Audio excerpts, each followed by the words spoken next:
Right, So, we'll just do it from memory. bros. This is ridiculous. No, don't start it like that. Okay. Fucking copycat. Hello, this is Friday the 13th. Is it Friday It is the 13th? Friday the 13th. Holy crap, that's just dawned on me. It's Friday the 13th. This means we have to get it edited and up to date, because otherwise it doesn't make any sense. So if we get killed halfway through this video, that's why. This will be our E3 2014 roundup, and we've decided that to make it a bit more interesting, whenever we do a talky video like this, we're also going to play a game that we've been neglecting for a while. In this case, it's Kuni. Developed by Level 5 and published by Namco Bandai. But Go on. the special thing about it, what's the special thing about it, Daniel? Go ahead, you tell them. No, tell them. The art style, story, and the general direction of the game was developed by, created by... Studio Ghibli!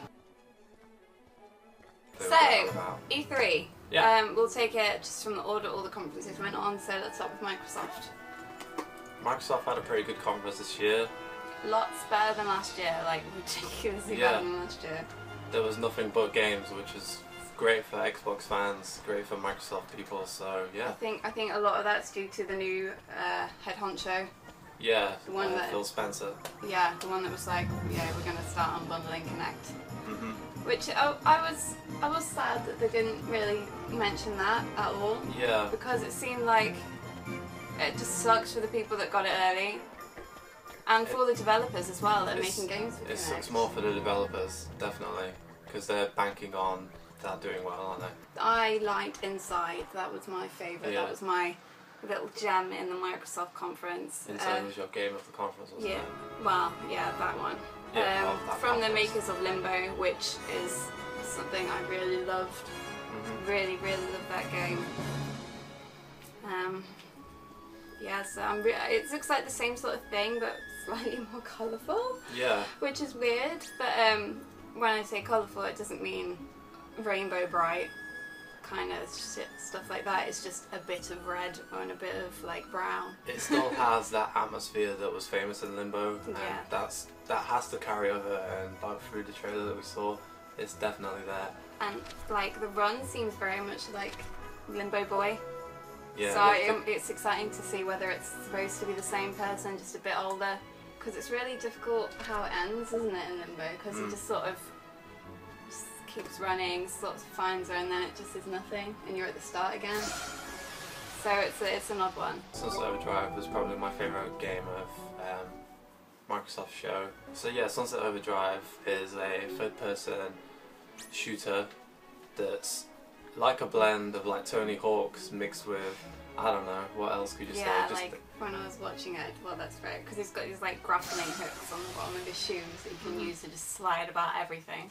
It's like the normal thing with third-person shooters nowadays is that you gotta hide behind cover, you've gotta to be tactical about things. But this seems to take that away from it completely, because normal third-person shooters are quite slow. What can I say? It's a gift. This, you can grind on rails, you can grind on a roller coaster. I think it's like a good idea to just be in it and fighting, just like no hiding, just get straight in. The trailer for it was brilliant as well, because it was very postmodern in its approach, because he would like the main character's talking directly to the audience like we are to you now, and just referencing everything and taking the mick out of just normal first-person shooters, wasn't it? Yeah, not many games break the fourth wall, so it's nice to see that in. Even if it's just in the trailer, it's still pretty refreshing. The wolf looks great. As you all know, I don't like first-person shooters, and I'm terrible at them. I just can't get over the fact that it's like you can't see the person you're playing as, which is a weird thing to not be able to get over. But yeah, it's strange. If I'm third person, I'm fine. Well, I'm not fine, I'm still scared, but I can play it. Yeah. So the idea of being able to play as a monster, as a third person monster, is very exciting for me. I think that'll be a lot of fun. It was also very fun watching IGN play it, and Greg Miller's like evil monster face when he won. He was like... Yeah, we watched a lot of IGN Sassy Greg over the E3 press conference, because they had a lot of good post show interviews and things. Yeah, they did. We watched the one with Hideo Kojima this morning, and it was very nice. Hey, when's it getting released? 1984 was it? Yeah. Yeah.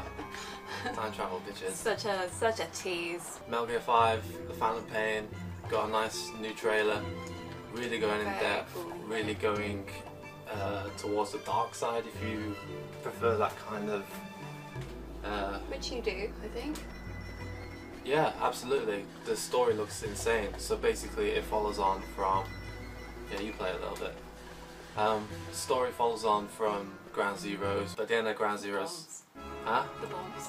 The bombs, If yeah. anyone's played it, you'll know what I mean, but if you haven't, I won't ruin it for you. So basically Big Boss becomes the bad guy in Phantom Pain, so that progression of him fighting for good, fighting for justice, fighting for what they think is right, and then turning to the dark side, which they're probably still fighting for what they think is right. Sorry, I don't remember the giant fucking lobster. I thought like it'd been invaded. There's a nice little octopus over here. And a blowfish. And anyone that knows me knows I love octopuses. We're very excited about Metal Gear 5, can't wait for that to come out whenever 1984 is going to turn up. Next conference was EA, was it? Yeah, it we was. watched EA next. Oh, we were struggling to think about what EA was actually. Like, what was actually announced. The coolest thing that they probably showed is easily the Star Wars Battlefront Yeah, that thing. looked good, didn't At it? the very beginning there was like a developer diary stroke developer thing They're going always on my there. favourite things when they actually talk to the people that are making the games Yeah. rather than just show some bullshit. Gameplay demos are the worst thing because they just do it so slowly. Well, I won't go that far. But Well, I was about to reference one, but don't you remember? It was just like he was walking through the game so slowly just to show you how it looked, and it was just so fucking boring.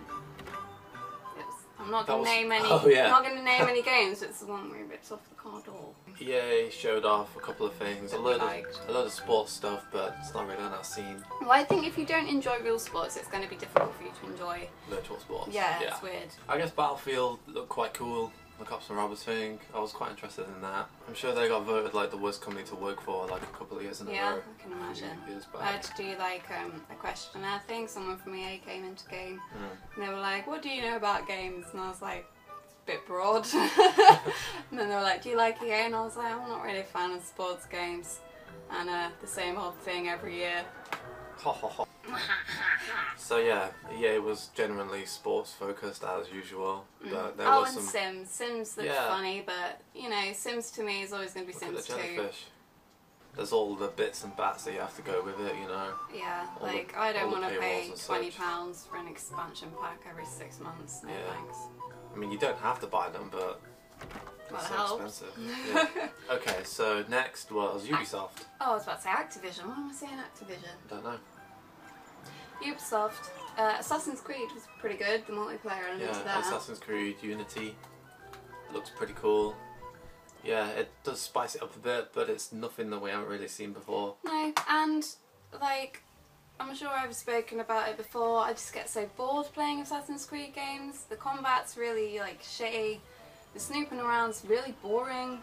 Like there's some parts of it where it's quite fun and it's quite quick, but then Okay. you get back into it. Okay, we weren't meant to be talking Oh yeah, about stuff but the we don't multiplayer like. does look amazing. Yeah, the 4 assassins all at once.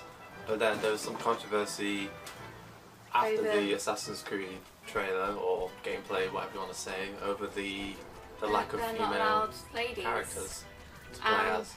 what's very funny is that they were like, "Oh, it's too expensive. It's too expensive." It's gonna take And too long. I thought, yeah, fair enough. It's a whole new set of moves, whole new vocal thing. Mm. It's a lot of work. But then the animation guy from Assassin's Creed 3 was like, it'd take like 48 hours, and saying that like people just try and bullshit him about how long animation takes and stuff like that. Seems like a cop out. I mean, I get why you're not doing it for single player campaigns in a game like Uncharted, because it is Nathan Drake and that's who you're supposed to play as. Yeah, that's his story arc. Yeah, that makes sense. But for co-op, you know, that should be an Yeah, option. If other multiplayer games should be can an do option. it, it's not too difficult. What's the game called? They showed off Just Dance with the like you can get. Oh no, that wasn't Ubisoft, was it? Was it? Yeah. Yeah, where with you can play your with phone app and stuff. You can play just dance with a smartphone, which is quite good, quite revolutionary in all honesty. It was a nice presentation as well of it. It was very fun, like especially after we'd been bored to death. So PlayStation. Try not to be too biased. Bro, hey bro, Sheeta. Yeah, that was very funny. I can't believe he changed his Twitter handle to it. I'm just so happy with, like, he's just so fun and cute and I love him. And then Adam Boyce was on as well. So yeah, PlayStation showed quite a lot of stuff that I'm interested in. I'm sure you are as well, anyway. I'm trying to think. Why am I having? I'm having my Abzu.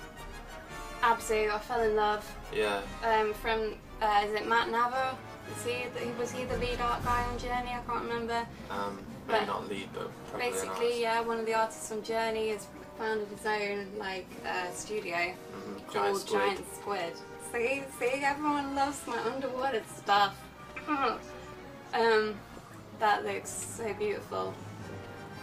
Like, Go on. I'm just really into games like that, where it's all more of a sensory kind of treat. maybe emotional experience, Yeah. I guess. And just very beautiful, well crafted, everything looked like it moved perfectly, and I just love underwater being, well, I don't like being underwater, I like seeing underwater. I think I might put a picture of my tattoo in here somewhere. I'm not going to get up and take my jeans off, but I might just put like, just to express how much I do love it. It was just so perfect. The game looks very nice. It has the feel of, say, I don't know, I can't describe it because it's very unique. It's nothing like we've really seen before. No Man's Sky looks really cool. You start off on a planet and you can leave the planet via a spaceship. I don't know how long it takes for you to get a spaceship or whatever, but then each and every planet that you come across is unique. The game is essentially infinite is what they said, so that looks really exciting. This is where we got our channel name from. Specifically this town, the boss of this town was called Porco Grosso, which is a giant pig tank. Yeah, and it's borrowed from the film Porco Rosso, which is a favourite film of both of ours. It's about a man who is like turned into having the features of a pig, and he flies a plane. So next on the PlayStation... Grim Fandango. Grim Fandango is getting a remastered version after how many years? 16? It's been a long time, because Tim was really young when that was announced. Yeah. That was out. 2-player productions, a cool oh god, what a tongue twister. 2-player... Stop it. Do you want me to do it?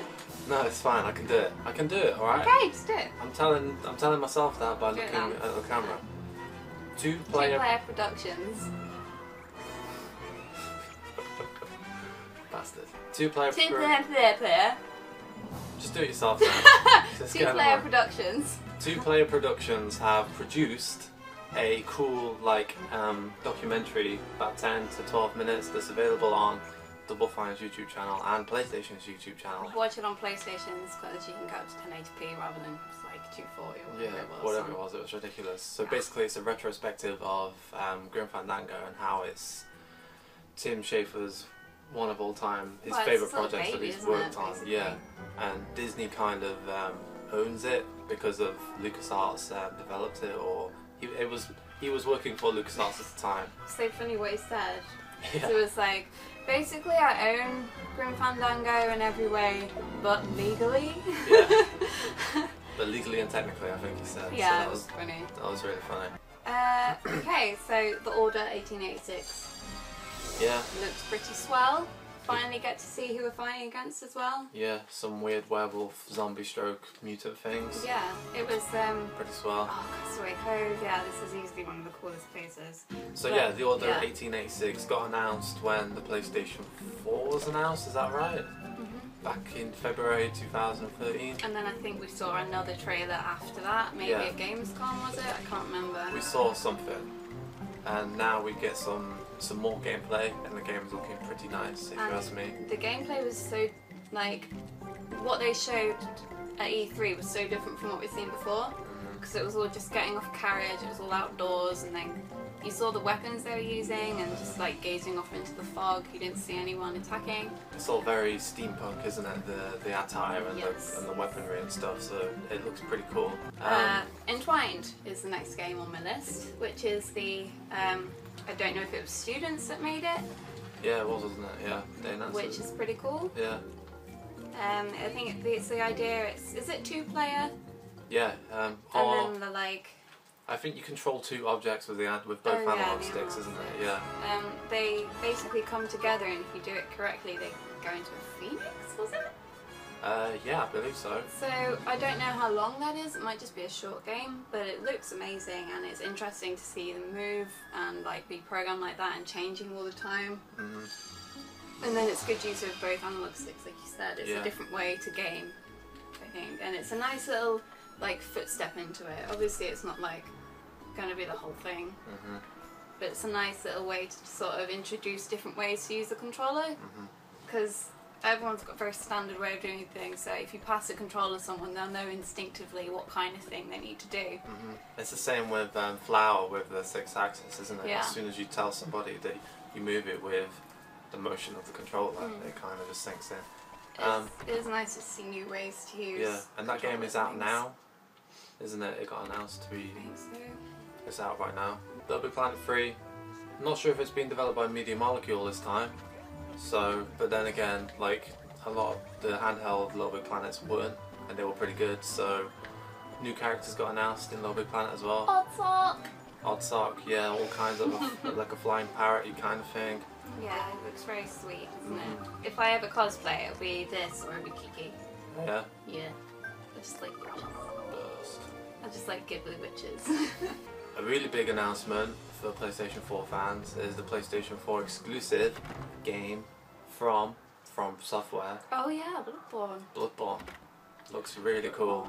It looks terrifying. Yeah, it looks absolutely horrendous, but that's the kind of games that we like, right? Yeah, we will be playing it, like, that's our aim. If we don't have a PlayStation by the time Bloodborne comes out, and that's rumoured for spring 2015, then we've failed. Bloodborne, it looks dark, it looks gothic, it looks creepy as hell. It looks the same kind of thing as Demon's Souls, but the gameplay story is so different from what we can tell, but it looks like the same, still beautiful, if eerie as well, style.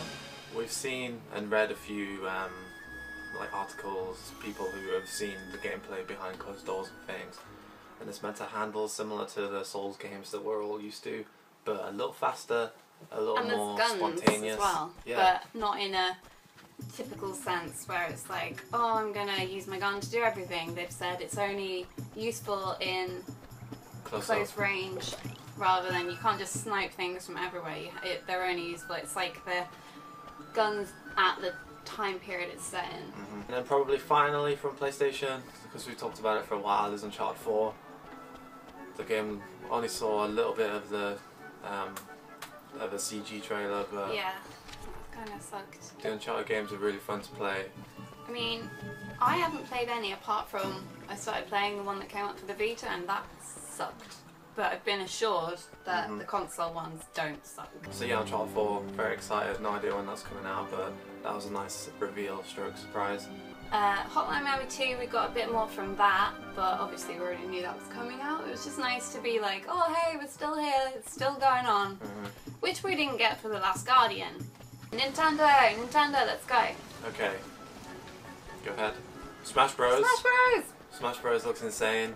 Loads of information on Smash Bros. The 3DS version's coming out in October now, which I can't wait to play, even though it's not going to be the proper version, but it's still going to be great to have it on that handheld.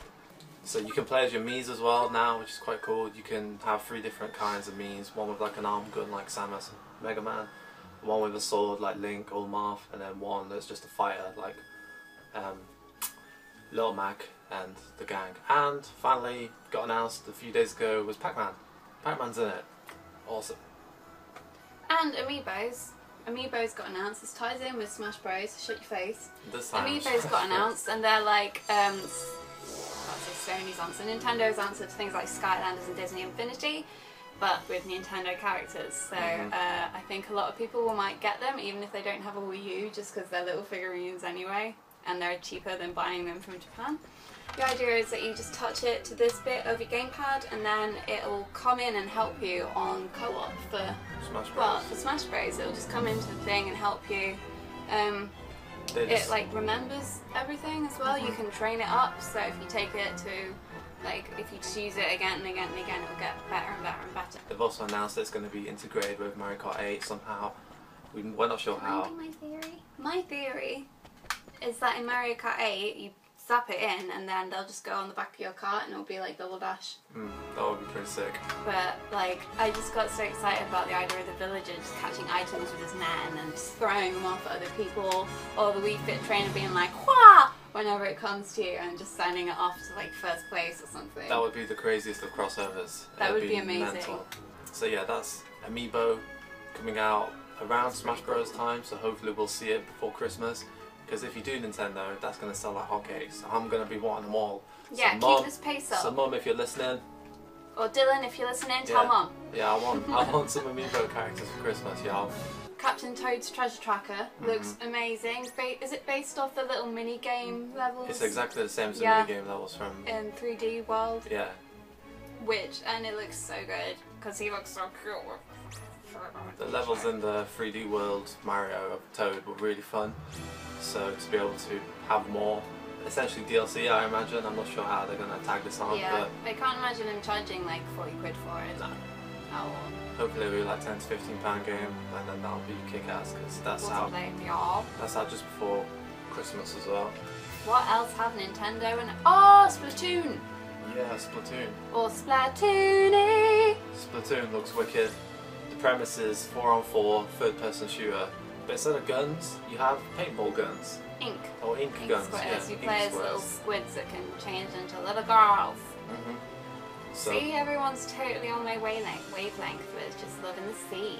So the idea looks really cool. We've seen quite a lot of gameplay of that, because we watched the Nintendo Treehouse stuff. We watched a lot of that. So yeah, that looks pretty rad. Oh, open world Zelda as well. Yeah, of course, Zelda. The first, like, proper, like, it sounds like they've been wanting to do it ever since they started.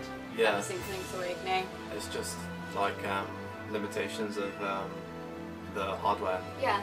So yeah. there's an amazing like little trailer of that, and apparently it's all in game as well. So if that's true, then that game looks insane. People think it's a girl as Yeah. the main character, which would be cool because it's not impossible. Like, obviously, it's just the hero's born again every game anyway. Link, well, on most games, Link seems genderless, which is quite exciting in all honesty, because he's got a lot of he's got a girly feel to it. Like, he could totally be like, do you want to play as a girl or do you want to play this as a boy? What kind of hero are you? So that would be awesome as hell. You go into a turf I haven't been in yet. Well, can you think of anything else? Mario Maker looks pretty neat as well. Oh yeah. How would we forget about that? That looks pretty awesome. The fact that you can change from like old Mario to new Mario as well, I really like.